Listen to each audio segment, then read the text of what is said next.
hayrat bilan shok holatida mehmonxonagacha shok holatda borganman. Birinchi sayohat bu har doim hamma narsani birinchi yaxshi bo'ladi-da. Sayohatga qiziqmaydigan odam bo'lmasa kerak. Har xil toifa insonlarni ko'rdim Shvetsariyada. Hozir endi variantlar ko'p. Juda ham bir nozik did egasi bo'lgan futboldagi.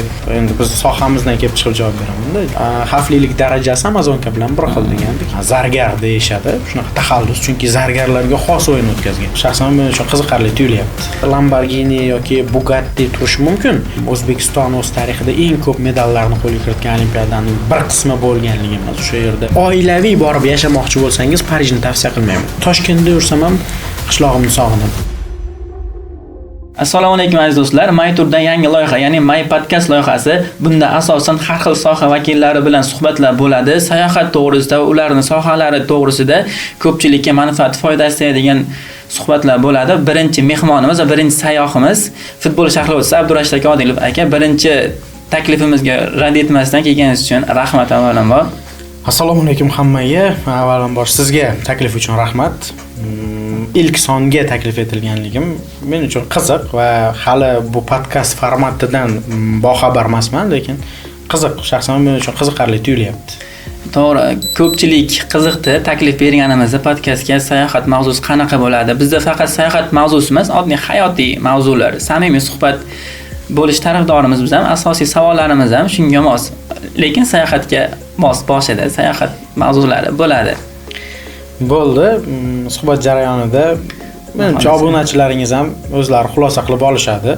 To'g'ri, shunaqa. Xo'p, birinchi savolimiz aka, sayohatga qiziqishingiz qanaqa o'zingizda? Sayohatga qiziqmaydigan odam bo'lmasa kerak.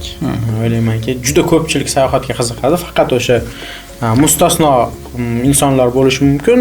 Juda kam bunaqa insonlar ham. Masalan, Dennis Bergkamp degan futbolchi bo'lganda, o'zi Niderlandiya terma jamoasi futbolchisi hisoblanadi Dennis Bergkamp. Endi biz sohamizdan kelib chiqib javob beraman-da. Juda ham bir nozik did egasi bo'lgan futboldagi zargar deyshadi. Shunaqa taxallus, chunki zargarlarga xos o'yin o'tkazgan. Niderlandiya terma jamoasi a'zosi va Niderlandiya terma jamoasini butun dunyoda shunaqa nomi bor, uchar gollandlar deyshadi. Bu o'yin uslubidan kelib chiqib, har xil bir sabablarga ko'ra, rostdan tezkorligi sababli uchar gollandlar degan nom olgan. Dennis Bergkampni uchmas golland deyishardi. Nimaga? Chunki u samolyotga chiqishga qo'rqqan va sayohatlardan qo'rqqan. Agar mana shunaqa istisno holatlar bo'lmasa, kimdir sayohat qilishga qarshi odam bo'lmasa kerak. Ya'ni samolyotga chiqishga qo'rqish holati, aytaylik, endi hozir zamon rivojlanib ketdi-yu, kimdirlar o'sha paytda haligi dengizda kemaga chiqishga qo'rqqan. Endi bu o'sha payt deganim o'rta asrlar nazarda tutyapman. Yoki hozir endi variantlar ko'p. Taksida yuradiganlar, hatto taksida yurishdan qo'rqadiganlar bor. O'sha avtohalokatga uchrashdan qo'rqadiganlar bor. Shunaqa fobiyasi yo'q inson bo'lsa, sayohatni yaxshi ko'radi deb o'ylayman. To'g'ri aytdingiz. Eng birinchi chiqqan davlatingiz qaysi? Taassurotlar qanaqa bo'lgan birinchi sayohatga chiqqaningizda baribir?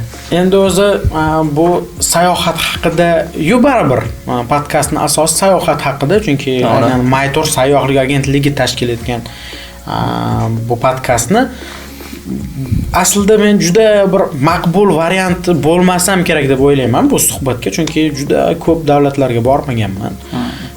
Sizga o'zi shunaqa ko'p mamlakatlarga borgan, deyarli Marco Pologa aylanib ketgan sayohatchilar kerak. Men birinchi borgan mamlakatim bu Shvetsariya. Shvetsariyaning birinchisida o'zi eng zo'riga borgansiz ekan. Shvetsariyaning Syurix shahriga borganmiz, UEFA kongressiga. Endi birinchi sayohat bu har doim hamma narsani birinchisi yaxshi bo'ladi-da. Hamma narsani birinchisi yaxshi bo'ladi. Juda ham bir menda katta taassurotlar qolgan endi Shvetsariyada. Shunaqa taassurotki, mana men sizga tasvirlab beray. Aniqki, hali siz so'raysiz ham menimcha, siz borgan mamlakatlar ichida eng yaxshisi qaysi deb. To'g'ri. Bor savollarimizda. Eng haligi tabiati chiroyli, inson ko'zi quvnaydigan mamlakat sifatida men endi bu faqat meni tanlovim bo'lmasa kerak, juda ko'pchilik Shvetsariyani tanlaydi. Nega? Chunki shaxsan men o'zim ilk qadamimni o'sha Shvetsariya hududiga qo'yganimdanoq hayrat bilan shok holatida, mehmonxonagacha shok holatida borganman. Nimaga? Chunki shunaqa go'zal, Endi tog'lari, ko'llari, hattoki bulutlar ham pastroqda. Tog'li zona-yu, o'sha Alp tog'larining qismlari tasvirlab bo'lmaydigan darajada go'zal. Shvetsariyani ko'rganimda bitta fikr xayolimdan o'tganda, agar yerda shunaqa joy bo'lsa, jannat qanaqa ekan deganda. Nega? Chunki juda ham go'zal, rostdan. Meni tasavvurlarimda patologda, ya'ni meni tasavvurlarimda top daraja aynan mana shu Shvetsariyani bundan ortiq yana go'zallik bo'lishi mumkinmi deb tasavvurimga sig'dira olmaganimdan xayolimga shunaqa narsa kelganda, endi biz insonmiz, bizga o'zi imkoniyatlarimiz cheklangan, tasavvur, ilm, o'sha g'ayb ilmini bilmaymiz va o'sha jannat qanaqa ekan degan xayol bejiz o'tib ketmagan va hanuzgacha men uchun bu Shvetsariya nima deydi? Eslasangiz tamshanadigan holatda-da. Shunaqa mamlakat. Bu Shvetsariyadan keyingi qilgan sayohatlaringiz bor-ku, keyingi davlatlar, u yerga borganda ham xuddi shunaqa emotsiya olasizmi, xuddi shunaqa dam olasizmi, shunaqa fikrlaringiz bormi yoki faqat birinchi sayohatingizda Shvetsariyada asosiy emotsiyalarda asosiy damda bo'lgansizmi? Yo'q, endi dam olish borasida endi bu boshqa mamlakatlarda ham maroqli dam olishingiz mumkin. Boshqa mamlakatlarda ham o'ziga xosliklari bor. Har bir davlatning o'ziga xosligi, o'ziga xos muhiti, insonni o'ziga tortadigan jihatlari bo'ladi. Shvetsariya endi balkim bu men uchun birinchi sayohat bo'lganligi uchunmi nisbatan baribir agar hozir mana shu borgan mamlakatlarim yana o'rtasida tanlov qilish kerak bo'lsa, yana Shvetsariyaga borardim. Ajoyib. Bu baribir boshqachada, u yerni ko'llari, haligi aytayapman, tasavvur qilish qiyin. Siz ko'rishingiz mumkin videoroliklarda o'sha hozir 4K, 8K videolar chiqyapti-yu, lekin baribir inson borib o'z ko'zi bilan ko'rib, haligi muhitni his qilgani boshqa. Mutlaqo boshqa daraja. Juda ham bir ham Yevropa bo'lganligi uchun ham o'ziga xos haligi konfliktlar ham bo'lgan endi u yerda. Masalan, qaysi ma'noda konflikt? Keling, konflikt demaylik, paradokslar bo'lgan. Masalan, menga yoqqan jihatlari ham bor, yoqmaydigan jihatlari ham bor. Shvetsariyadami? Shvetsariyada. Endi yoqmaydigan jihatlari muhit. Men sizga bir qiziq voqeani aytib beraman. Bir sherigimiz bilan o'sha Syurix ko'chalarida yuribmiz. Bu yerda bir namoyish bo'lyapti endi. Endi biz qiziqdik, qanaqa namoyish ekan, borib ko'ramiz deb borib ko'rsak, haligi bizga yoqmaydigan toifa vakillari namoyish qilyapti. Tushundim. Uni ko'rganingizdan keyin haligi bir kayfiyatingiz ham xiralashadi. Endi u faqat bitta o'sha toifa emasda, har xil toifa insonlarni ko'rdim Shvetsariyada. O'sha zombiga o'xshab, haligi soxta tishlarni yasab, bo'ynidan zanjir teshib o'tkazib olgan, bilmadim nima naf. Shunaqa. Keyin Lyutsern shahriga bordik. U yerda tarixiy joylar bor ekan.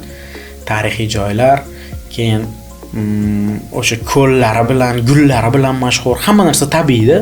Masalan, uylarni oldidan o'tsangiz ham uylar o'sha oynalariga, derazalariga tabiiy gullarni o'rnatib tashlashgan. Inson va gullar ham oddiy emasda, haligi chiroyli ochilgan, barq urib gullagan, shunaqa muhitki, umuman tasavvur aytayapman, o'sha meni tasavvurimda patologda. Haligi FIFA ning qarorgohiga borganmiz, o'rmon ichida. U yerda piyoda yurib, FIFA qarorgohidan o'rmonning ichida, tog'da-da juda ham bir zo'r joyga joylashib olishgan ekan FIFAdagilar. Shunaqa endi mamlakat top. Bundan keyingi sayohatingiz qaysi davlatga bo'lgan? Undan keyin Turkiyaga, lekin Turkiyada juda uzoq bo'lmadim. Keyin agar adashmasam Xitoy Xalq Respublikasi, Xitoyda Hanzhou shahriga bordim, Osiyo o'yinlariga. Bu ham o'ziga xos, chunki Tinch okean yaqinida joylashgan shahar. Iqlimi komfort. Endi biz borgan paytda komfort edi-da, masalan, yozda issiq, o'sha xuddiki issiqxonada yurgandek his qiladigan insonlar ham bor, namlik kuchliligi hisobiga. Adashmasam biz oktyabr yoki noyabr oyida borganmiz. U yerda haligi mayda parlanib yomg'ir yog'ib turadi. Endi yomg'ir ham qanaqa? men o'sha yerdagi o'sha mahalliy aholi bilan gaplashganimda bu Tinch okeanidan bug'langan suv deb aytishdi-da. Tinch okeanidan bug'langan suv shu darajada mayda par, xuddi biz mikroklimat deymizmi? Shunga o'xshash mayda-da. Bunaqa kichik zarrali yomg'irni bizda uchratmaysiz-da. Biz umuman dunyoning bilmayman qaysi qismida bor bunaqa. Balkim o'sha Janubiy Sharqiy Osiyoda bordir. Lekin juda ham o'ziga xos. Yursangiz tashqarida tana o'zi maroq oladi-da. Keyin haligi oq kiyimlar kiysangiz, oq krossovka kiyasizmi, oq oyoq kiyim kiyasizmi, chang bo'lmaydi. Shunaqa havosi toza. Chunki tinimsiz haligi yomg'ir yog'ib turadigan paytida va yana u yerda o'sha tidal bore deyshadi. To'lqinlari bilan mashhur, dunyodagi eng katta to'lqinlari bilan mashhur. Qaysi ma'noda? Qiantang degan daryo bor. Ular xitoychasida Chantangmi, nimadir deb talaffuz qilishadi. Tinch okeanidan ulangan daryoda va u yerga hali borib torayib qolgan. Mana bu katta suv kiradi, yakuni borib torayib kichrayadi. Uni hisobiga katta suv kirganga to'lqinlar bor. YouTube'ga yozsangiz chiqadi, balki montaj jarayonida qo'yib ketishar montajchilar. Juda ham baland to'lqinlari bor. Xavfli tomonlari bor. Men o'zim suzishni yaxshi ko'raman-da. Borib cho'milmoqchi bo'lgandim. Keyin bitta xitoylik aytib qoldi, bu yerda cho'milib bo'lmaydi dedi. O'zi Xitoyda juda ko'p joylarga cho'milishga taqiq qo'yilgan ekan, chunki aholi ko'p, suv havzalari ifloslanib ketishi mumkin. Juda ko'pligini hisobiga ko'p joyda cho'milishga ruxsat yo'q ekan. U yerda men endi har doim biz o'zbekmiz, haligi ruxsatlarga o'zbekchiligimiz bor desa, cho'milaman deb haligi niyat qilib tursam, mayli cho'milaver, faqat Amazonka bilan bir xil dedi. Xavflik. Ya'ni xavflilik darajasi Amazonka bilan bir xil degandi. Keyin fikrimdan qaytdim. Jon kerakmi? Shunaqa. Yaxshi, bilishim bo'yicha sayohatlaringiz, shu ko'plab sayohatlaringiz shu kasbiy jihatdan bo'ladi. Ya'ni tanlagan kasbingiz o'zingizga juda yoqadi. Bu kasb tanlashda bu narsalarga ham e'tibor qaratish kerak ekanda, demak. Endi men o'zi kasb tanlashda bu sport sharhlovchiligiga kirib kelishimda qaysidir mamlakatga sayohatga boraman deb o'ylamagandim o'zi. Buni reja qilib kelmaganman-da. Lekin kelganingizdan keyin, mana shunaqa imkoniyatlar ochilgandan keyin bu yoqmayapti deyish yolg'on. Yolg'onning. Lekin asl maqsad bu hobbi, o'sha sport, futbol sharhi. Keyinchalik bu jarayonda yuzaga kelgan vaziyat. Sayohatlar sizni ishga bo'lgan ishtiyoqingizni, muhabbatingizni ham oshiradi, shunaqami? Endi shunaqa desa ham bo'ladi. Sayohatlar o'zi har bir insonga sayohat qilishni tavsiya qilaman. Birinchidan dunyo qarashini kengaytiradi. Haligi bitta gap bo'lardi. Muhokamatul lug'atayn asaridami, bir tilni bilsang yoki devoni lug'ati turkda. Ikkisidan bittasida. Bir tilni bilsang bitta odamsan, ikki tilni bilsang ikkita odamsan degan gap bordi. Buni mazmuni ya'niki rostdan inson haqiqatan ham agar til bilsangiz, insoniy fikrlashingiz boshqa tomondan qarashni boshlaysiz va o'sha til sizga dunyo imkoniyatlarini ochib berishi mumkin. Masalan, ijtimoiy tarmoqlarda yoki o'sha Googledan nimadir ma'lumot izlasangiz, o'sha aytaylik ingliz tilini bilsangiz, siz ko'proq ma'lumot topasiz-da. Shuni sayohatga nisbatan ham ishlatgan bo'lardim. Ya'ni bitta davlatga borsangiz, xuddiki o'sha mamlakatni madaniyatini o'zingizda jo qilgandek bo'lasiz-da. Ya'ni xuddi tajribangiz ortib boraveradi. Bitta odam, ikkita odam, uchta odamga aylanib ketaverasiz deb o'ylayman-da. Buning ham foydalari bor.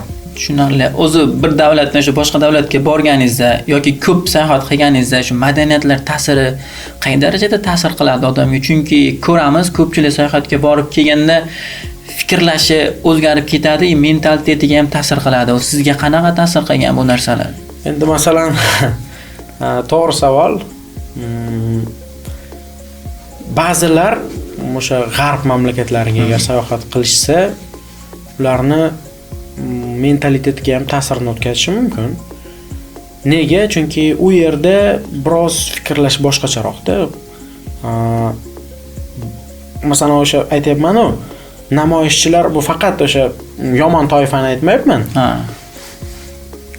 Birinchidan erkinlikka intiladi aholi. Endi bu mentalitetga qaysi ma'noda ta'sir qilishi mumkin? Yaxshi ma'noda va yomon ma'noda. Masalan, Shveysariya yoki o'sha Yevropa mamlakatlaridan oladigan xulosangizni aytadigan bo'lsak, yaxshisini.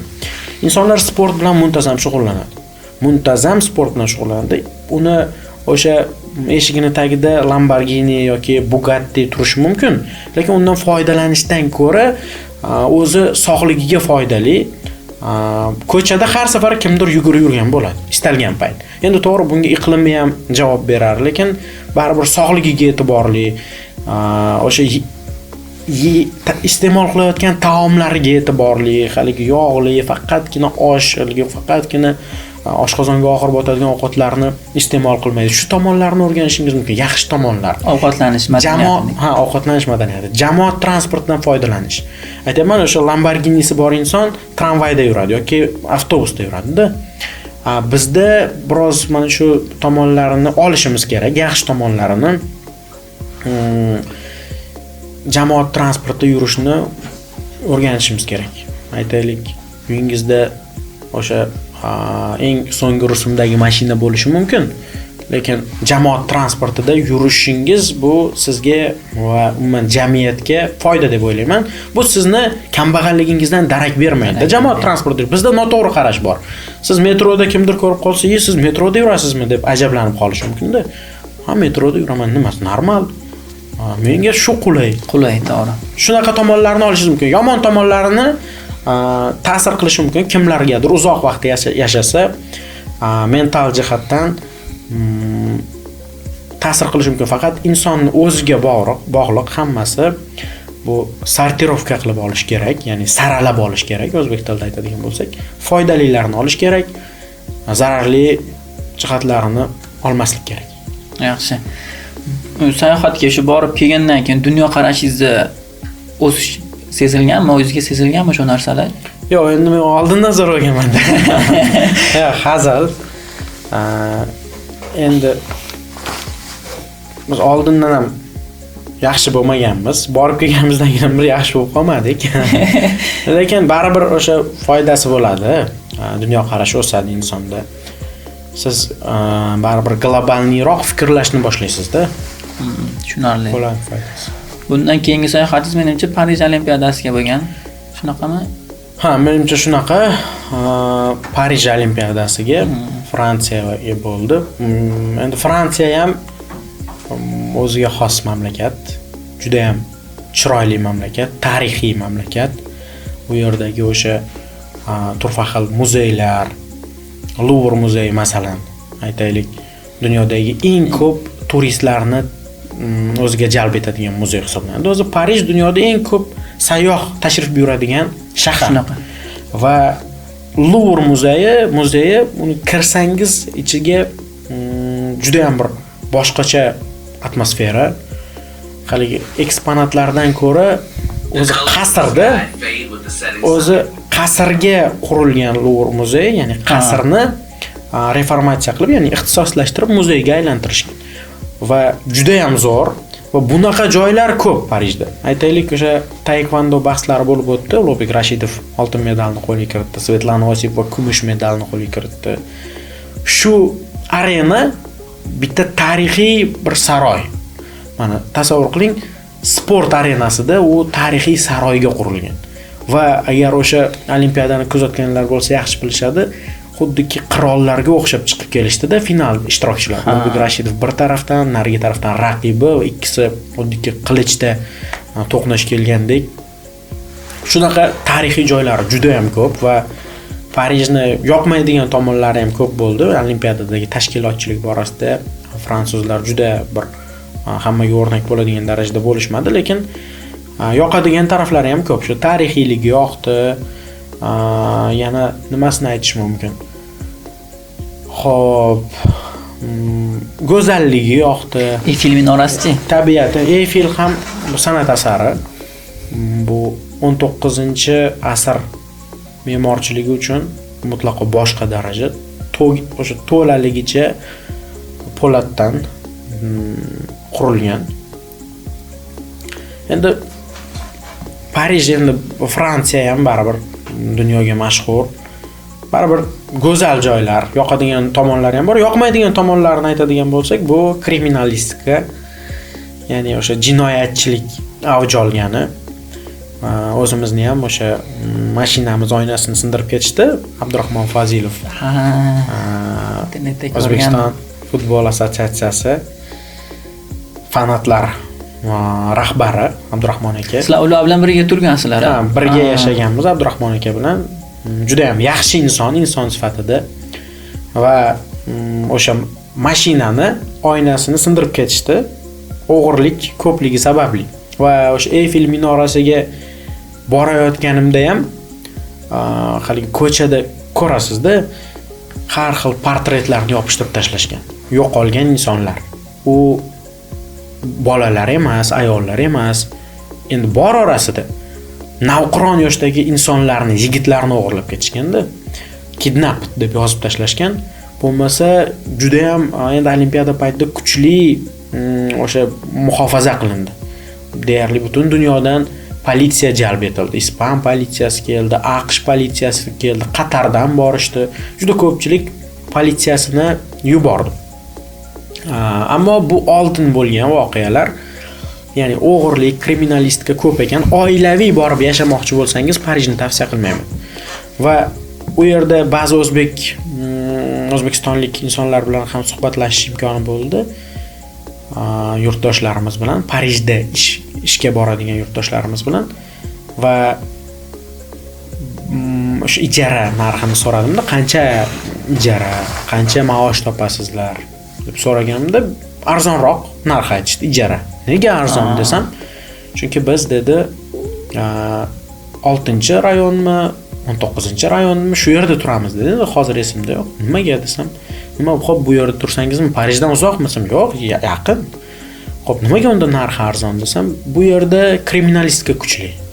Siz kechqurun tashqariga chiqmasligingiz kerak, borasiz, ishlaringizni bitirib, giyohvand moddalarni sotadigan insonlar ko'p. Har xil narsaga guvoh bo'lib qolishingiz mumkin. Shu sababli haligi 13-hudud degan kino bo'lardi. Shu kino asosli ekanda, yana bitta kino bor. Haligi Liam Neeson bosh rolni o'ynagan. Qizi Parijda yo'qolib qoladi. Mana shu narsalar bejiz emas ekan. Shu Gollivudning kinosi bu haligi shunchaki tasodifan tuzilgan ssenariy emas ekanda. Bunaqa holatlar bo'lgan ekan rostdan. Hayotda bo'lgan ssenariylar kinoga olib chiqqan ekan. Yaxshi.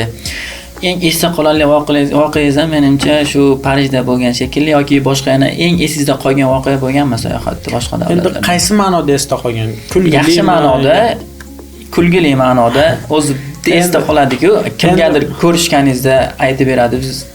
Endi esda qolarli voqealar endi bu bitta katta olimpiadada O'zbekiston o'z tarixida eng ko'p medallarni qo'lga kiritgan olimpiadaning bir qismi bo'lganligi emas. O'sha yerda voqelikni, jarayonni jonli kuzatib borganimiz bu unutilmas voqea, tabiiyki. Endi har bir davlatga borsangiz bir qiziqarli voqea bo'ladi. Endi qiziqarli voqealardan kulgilisi Qatarda bo'lgan. Birga edik. Maytor sayyohlik agentligi tomonidan tashkil etilgan sayohat zo'r bo'lganda va O'zbekiston Qatar uchrashuvi, Qatar O'zbekiston aytadigan bo'lsak, va o'shanda o'zingiz ham guvoh bo'lgansiz, o'sha plyajda men hazillashib sheriklarimni qo'rqitmoqchi bo'lib, shark deb baqirdim-da, ya'ni bu akula degani. Shark deb baqiryapman. Butun plyaj jim bo'lib qoldi. Butun plyaj rostdan akula deb o'yladi. Keyin it's a joke deb anaqa qilganimiz bilan baribir ko'pchilik suvdan chiqib bo'lgandi. Shunaqa voqealar ham bo'lib turadi. Keyin o'sha cho'milgani borganimizda noqonuniy joyga bordik-ku, cho'milishga. Podkastda sirlarni ochib tashlayapman. O'sha xullas biz cho'milishga borishga qaror qildik. Dengizni o'rtasida cho'milmoqchi bo'ldik. Dengizni haligi oyoq tegmaydigan joyiga borib cho'milmoqchi bo'ldik. Shunchaki plyaj bizni qanoatlantirmadi. Va u yerda o'sha har xil kemalar bor ekan, lekin bu kemalarda cho'milishga ruxsat etilmas ekan. O'sha Banan oroliga olib boramiz, keyin qaytarib olib kelib qo'yamiz, lekin cho'milishga ruxsat berilmaydi. Politsiya bizni jazolashi mumkin dedi. Va biz haligi kriminal yo'lda hindlarni topdik. Oddiyroq kema. Va o'sha kemada biz olib boramiz o'rtaga, cho'milasizlar, faqat politsiyaga o'zingiz javob berasiz deyishdi. Biz ko'ndik. Keyin borganimdan keyin internetda darhol bu yerda akula bormi deb tekshirdim-da. Tekshirsam 4 xil akula turini chiqarib berdi. Forst ko'rfazda suzadigan 4 xil akula. Bizga ham aytib berib, bizni ham qo'rqitgandingiz, lekin hamrohlarga ham aytib berdim. Odatda o'sha plyajda shark deb baqirganimda uncha qo'rqishmagandi ular. Keyin suvga tushyapti-da, hamma haligi dengizda suvga sakraymizda soniyalarda qaytib kemaga suzib kelinadi. Akuladan tez suzamizdik. Akula yeta olmaydi. O'ziga xos maroqli, gashli jihatlari bo'lgan. Endi nasib qilsa, Maytor Dubayga tashkil qilsa. Dubayga bor paketlarimiz bor. Shu o'z mavzu ham shunga burildi, guruhli sayohatlariga. Siz bilan o'sha guruhli sayohatlarda hamkor bo'lib ishlaymiz. Bundan keyingi sayohatimiz shu O'zbekiston, shu Birlashgan Arab Amirliklariga qarshi o'yini bo'ladi. Dubayda yoki Abu Dabida bo'ladi. Shunga ham paket tayyorlaganmiz. Endi nasib qilsa o'shanda Dubayga agar borsangiz, nasib qilsa men ham bormoqchiman. Xudo xolasa birga boramiz. Xudo xolasa, jamoa yig'ib. Haligi dengizda o'rtasiga borib qanaqa cho'milishni bilamiz-da. Kimga murojaat qilishni bilamiz kamida. Tajriba bor. Ya'ni o'z guruhli sayohatlar qilgan afzalmi yoki oila bilan yoki o'zingiz? Endi kimga qanaqa? Masalan, oila bilan ham sayohat qilish kerak, o'zini o'rnida. Masalan, faqat guruhli sayohatda faqat o'zingiz yursangiz, siz xudbinga aylanib qolasiz-da. Shunaqa deb. Oilani olib chiqish kerak. Oila bilan sayohat qiladigan joylar bor, do'stlar bilan sayohat qiladigan joylar bor. Hammasidan har xil emotsiya olasiz. Hali oila bilan sayohat qilganingizdan keyin sizda agar bu turni o'zingiz tashkil qilsangiz, minnatdorlik hissi bo'ladi. O'zingizdan o'zingiz xursand bo'lasiz qilayotgan ishingizdan.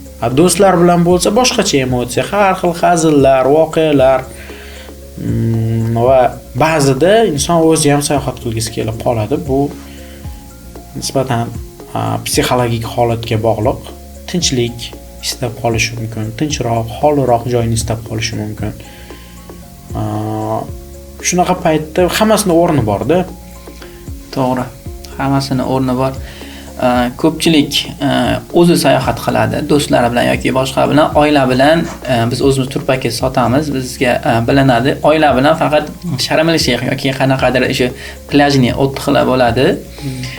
Borib, o'sha bitta mehmonxonadan chiqmasdan, ekskursiya boshqa narsa qilmasdan sayohat qilib kelishadi. Bu passivniy o'tdih deydi. Bunda faqat dam olib keladi. To'g'ri, bu ham foydali, lekin ekskursionniy sayohatlarga, o'sha dunyo qarashini, fikrlashini kengaytiradigan sayohatlarga oila bilan borilgani ham yaxshi deb o'ylayman. Chunki bu ayol kishini ham yoki farzandlarni ham dunyo qarashiga, fikrlashiga ta'sir qiladi. Ularni o'sishiga ancha yordam beradi bu narsa. Shunaqa, qo'shilaman rostdan. Endi faqat sayohatdan o'zingiz manfaat olishni istasangiz, o'zingiz borishingiz mumkin-da, lekin siz farzandlarga, oilaga baribir inson yaxshilikni ilinadi-da. To'g'ri. Ba'zida shunaqa paytlar bo'ladi, tomog'ingizdan narsa o'tmay qolishi mumkin. O'sha nimanidir yeyapsiz-da va o'sha payt ota-onangizni, oilangizni eslayapsiz-da. Shuning uchun menimcha oilaviy borganda ham o'sha ekskursiyalarga chiqish kerak. Insonni fikrlashini kengaytirishga xizmat qiladigan ishlarni amalga oshirish kerak. Farzandlarga o'rnak bo'lish uchun har xil joylarni ko'rsatishingiz mumkin. To'g'ri. Endi guruhli sayohatlar mavzusiga qaytsak, xo'p. Asosan shu guruh tanlashda, sayohatga borgan guruh tanlashda nimalarga e'tibor qaratish kerak? Kim bilan bo'lsa ketavermaslik kerak-ku. Borgandan keyin u fikrlashi, dunyoqarashi to'g'ri kelishi kerakmi deb o'ylayman. O'zi kim bilan bo'lsa ketavermaslik kerak deganingiz bu haligi sayohatga o'tib ketib qoladi. Yolg'iz sayohat. Ha. Siz tanimagan insonlaringiz bilan borsangiz, bu siz yolg'iz sayohat qilayotganligingizdan darak. Lekin guruh bilan borsangiz, tabiiyki o'zini hammani haligi ko'cha tili bilan aytadigan bo'lsak, krugi bor. Krugi bilan krug bilan borish kerak. Ko'proq krug bilan, yaqinlar bilan. Ha, yaqinlar bilan. Masalan, o'sha o'ziga xos zavqli tomonlari bor-da, o'zingiz bilan o'sha fikrdosh, ham fikr, ham o'sha o'xshash jihatingiz ko'proq. Endi ba'zida bo'ladi, masalan, sinfdoshlar bilan borasiz, tabiiyki hamma bir-biriga o'xshamaydi. Hamma har xil, lekin 9 yil birga o'sgansiz, hamma bir-birini o'sha qo'pol qilib aytganda birinchi muhabbatdan tortib nima ish qilgani-yu, maktabda kimni to'pini teshib qo'yganigacha biladi-da. To'g'ri. Shunda anaqa bo'ladi. O'ziga xos baribir zavqli bo'ladi. Samimiylik yuqori bo'ladi. Ha, samimiylik yuqori, o'sha haligi aytishadi-yu. Juda iltifot ko'rsatib gapirilganda ham do'stlik bo'lmaydi deyishadi-yu. Mana shu klubdan topasiz-da shuni. To'g'ri, bu gapingizga qo'shilaman. Nima hamma sinfdoshlar bilan endi chetga chiqish imkoniyat bo'lmaydi, to'g'ri, hammani sharoit, holat har xil. O'zbekiston ichida ham shunaqa sayohatlar tashkil qilsa bo'ladimi? Endi buni savol sizga berish kerak, o'zi. Mayturda bormi? Albatta, Mayturda bunga javob bor. O'zbekiston bo'yicha ham O'zbekistonda xohlasa tog'li yoki boshqa joylariga, misol tarixiy joylarimiz bor O'zbekiston yoki tog'li tabiati chiroyli joylarimiz bunga nima deydi, sayohat tashkil qilib bera olamiz. Sizning fikringiz qanaqa? Sinfdoshlar bilan qanaqa joylarga chiqib turasizlar o'zi sayohatga O'zbekiston ichida? Biz O'zbekistonning ichida o'zi asosan o'sha tog'li hududlar, o'sha Vodiy Perevalida juda ham chiroyli joylar bor. O'zim Qo'qondan bo'lganligim uchun, Qo'qon yonidagi tumandan bo'lganligim uchun izohlab ketay. Uchko'prik tumanidan va bu o'ziga xos yaxshi joylar bor. Masalan, men baliq ovlashni yaxshi ko'raman. Baliq ovga o'sha Sirdaryoning bo'yiga endi ruxsat etilgan payt, tabiiyki, hozir baliq ovlasangiz, haligi tabiatga yetkazgan zararingiz tufayli mashinada borasiz, mashinangizni sotib to'lab qaytib kelaverasiz. Baliq mashinani baliqqa almashtirasiz. Shunaqa. Lekin o'sha ruxsat etilgan paytda borib men o'zim yaxshi ko'raman. Miya dam oladi. Qarmoqni tashlab qo'yasiz. Endi hech bir katta baliq tutib olmaganman o'zi. O'sha balik po'kakni ozgina qimirlab qo'ysa ham biz xursandmiz-da. Jarayondan zavq olasiz o'zi. Jarayonda u sinfdoshlar bilan borgandan keyin tabiiyki kimdir ichida aniq haligi oshpazlikni o'z zimmasiga olgan bo'ladi. Haligi pishirgan, do'stingiz pishirgan ovqat unaqa shirin bo'lmasligi mumkin, lekin hamma boshida maqtaydi. Sen zo'r taom pishirasan, sendan zo'r yo'q. Chunki agar u qilmasa och qolasiz-da. Qolgan hamma dangasalar. Va keyin ovqat pishgandan keyin asl yuzlar ochiladi. O'zi ovqating uncha o'xshamabdi. Shunaqa. Buni ham o'ziga gashti bor, to'g'ri. Asosiy bu ham bitta kichik sayohat bo'ladi, odamga yaxshi dam beradi bu narsa ham. Bundan keyin qiladigan ishlariga yaxshi ta'sir qiladi miyasi dam olgandan keyin. Ayniqsa futbolga, O'zbekiston o'yinlariga, chet davlatga borib qolsa, bu boshqacha dam beradi. Chunki u chetga chiqqandan keyin ko'p voqealar bo'ladi-ku. To'g'ri. Shunaqa. Qo'shilaman. Endi chet elning yaxshi tomoni nimada bilasizmi? Chet elga chiqqaningizdan keyin siz ishlaringizni yig'ishtirib chiqasiz-da. Boshqa variantingiz yo'q. Masalan, bu yerda qiladigan kunlik ishlaringiz bor. Aytaylik, kimdir savdo qiladi, bozorga chiqadi. Bu yerda tog'ga borsangiz ham haligi mijozlardan biri qo'ng'iroq qilib, mana bunaqa narsa kerak bo'lib qoldi desa, ketib boradiganlar bor-da. U yerda imkon yo'q. Xohlasa ketishi mumkin, haligi parvozga sarflangan pul bu yoqda topiladigan daromaddan ko'p bo'lmaydi-da. Shu bu yoqqa borganingizda futbolga tushish va ya futbolga qiziqadigan inson bo'lsa, bu ham bir katta madaniy hordiq. Ammo har doim emas. Masalan, Qatar O'zbekiston uchrashuvida biz madaniy hordiq olmoqchi edik o'sha payt.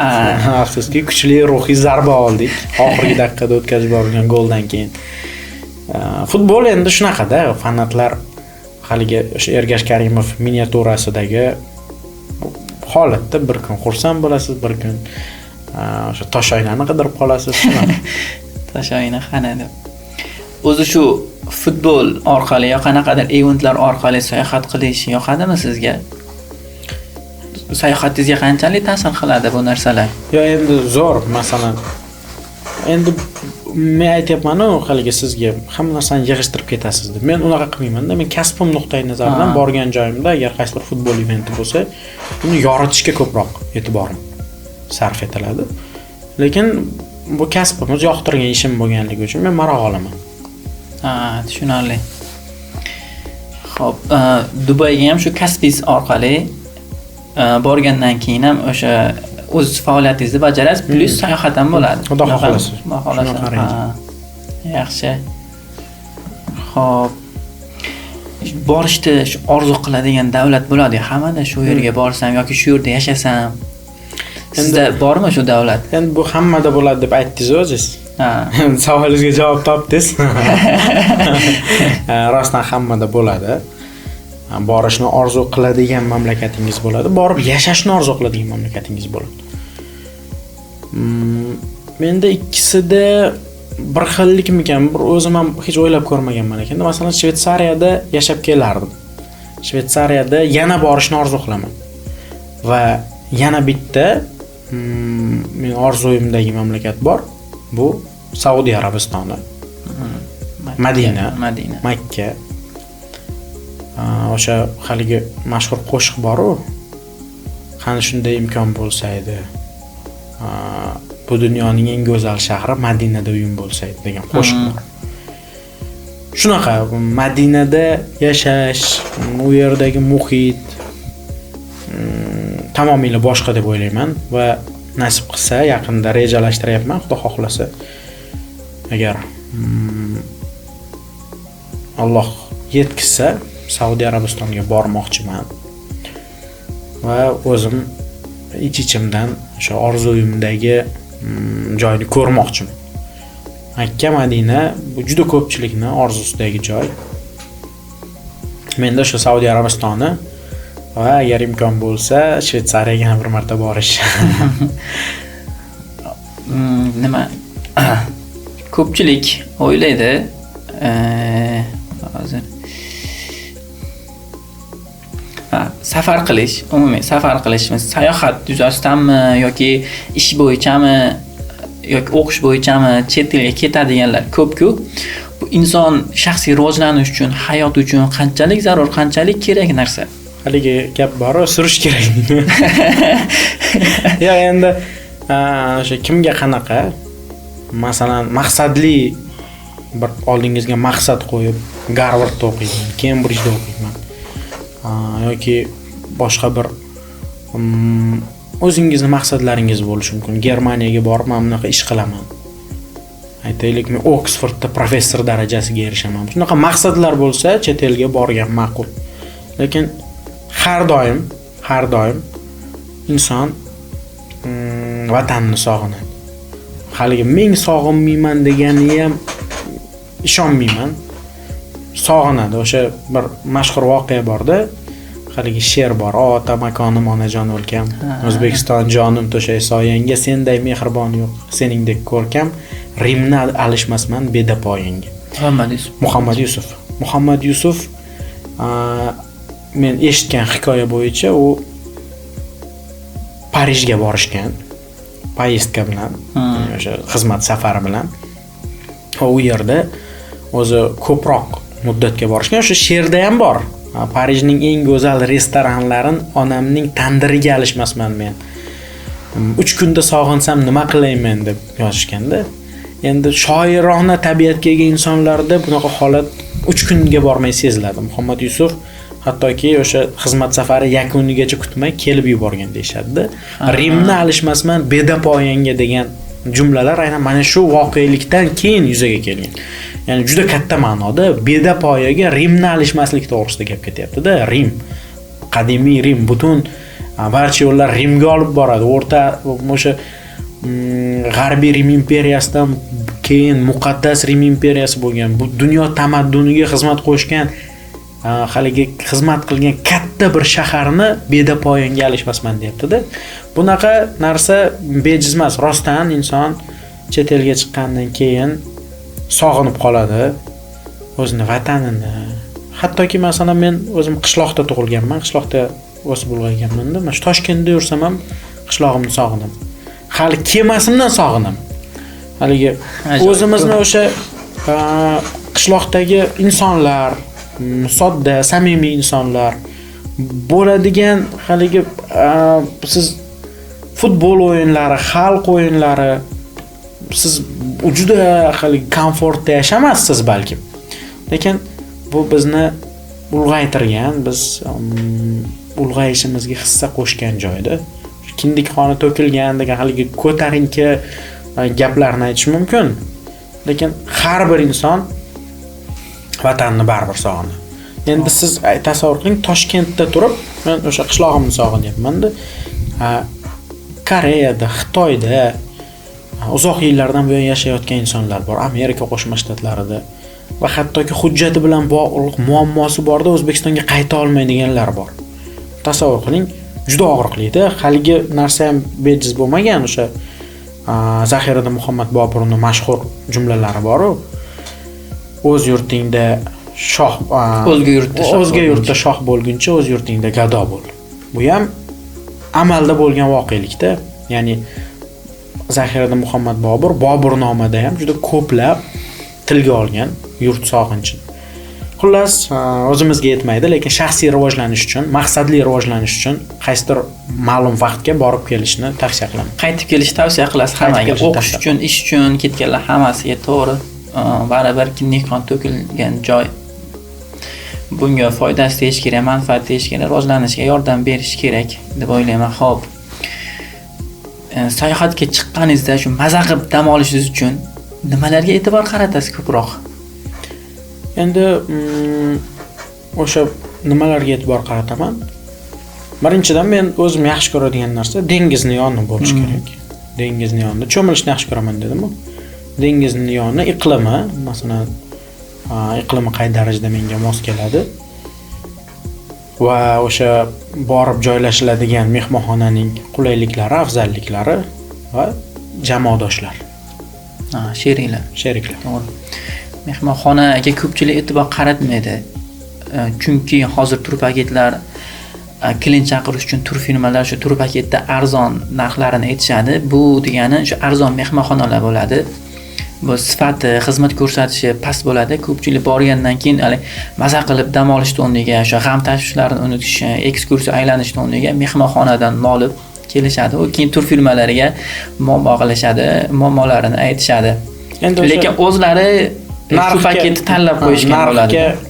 Agar siz arzonroq narxga olsangiz, demak 3 yulduzli mehmonxonaga ketyapsizmi? Shunga yarasha o'zingiz borishingiz kerak-da. Ya'ni shunaqa. Ruhan shunga o'zingiz tayyorlab borishingiz kerak. Kelib e'tiroz bildirish uchun endi ba'zilar tushunishmaydi-da, ya'ni o'sha siz berayotgan narxga komfort sharoit kutishadi-da. Endi bu har xil. Lekin men borishdan avval dastlab o'sha mehmonxonaning sharoitlarini tekshirib chiqaman. Hozir internet asrida yashayapmiz. Unchalik muammo emas. Lekin muhim ahamiyat kasb qilgan mehmonxona ham. Xo'p, shu borgan davlatlaringizdan shu tavsiya qiladigan top 3 ta mamlakatlar qaysi? Endi borgan mamlakatlarimdan deyapsiz-da. Shveysariya birinchi o'rinda. Hammaga tavsiya qilaman. Nega ekanligini aytib o'tdim podkast mobaynida. Va ikkinchisi menimcha Hanzhou, Xitoy Xalq Respublikasi, uni ham tabiati tropik iqlimga ega. Aynan o'sha oktyabr-noyabr oylarida borish kerak, tabiatning mo'jizalarini ko'rish uchun. Va Turkiya, Qatar qaysi biri ma'qulroq? Turkiyada ko'p bo'lmaganman-da. Haligi aylanib, safar qilib, kezib chiqishga imkon bo'lmagan. Shuning uchun keling Qatarda yo'qolaylik. Chunki Qatarda bo'lgan o'sha deyarli hamma joyiga borib kelganmiz. Sovuq vaqif degan joylarigacha.